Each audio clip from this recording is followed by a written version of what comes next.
அனைவருக்கும் அன்பான வணக்கங்களுடன் உங்கள் ஆர்ஜே அனு. அன்பு ஒன்றே அகிலத்தை ஆளும். இன்று நாம் பேசப்போவது தன்னம்பிக்கை, ஒரு சிறிய கதை. நான் கடவுளிடம் கேட்டேன், என்னோட வாழ்க்கைய நான் எப்படி வழி நடத்துவது என்று. கடவுள் சொன்னார், உன் அறையில் பார் என்று. என் அறைக்கு சென்றேன். எல்லா பதிலும் அங்கு எனக்கு கிடைத்தது. மேற்கூரை சொன்னது, உன் எண்ணங்களை உயர்வாக வை என்று. காத்தாடி சொன்னது, என்ன மாதிரி குளிர்ச்சியா கூலா இரு என்று. கடிகாரம் சொன்னது, நேரத்தை மதிக்கணும் என்று. கேலண்டர் சொன்னது, என்னை மாதிரி உன்னையும் தினமும் புதுப்பித்துக்கொள் என்று. மணிப்பர் சொன்னது, வருங்காலத்திற்காக சேமித்துக்கொள் என்று. கண்ணாடி சொன்னது, உன்னை மட்டும் பார் என்று. விளக்கு சொன்னது, என்னை மாதிரி அடுத்தவர் வாழ்வில் ஒளி ஏற்று என்று.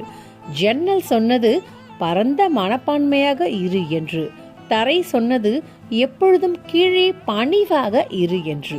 படிக்கட்டு சொன்னது, வாழ்க்கையில் ஒவ்வொரு படியிலும் ஏறும் பொழுது கவனமாக அடி எடுத்து வை என்று.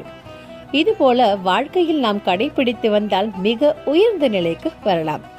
அற்புதமான கதை. இது போன்ற வீடியோக்களுக்கு நமது சேனலை ஃபாலோ செய்யுங்கள். மீண்டும் அடுத்த வீடியோவில் சந்திப்போம். நன்றி, வணக்கம்.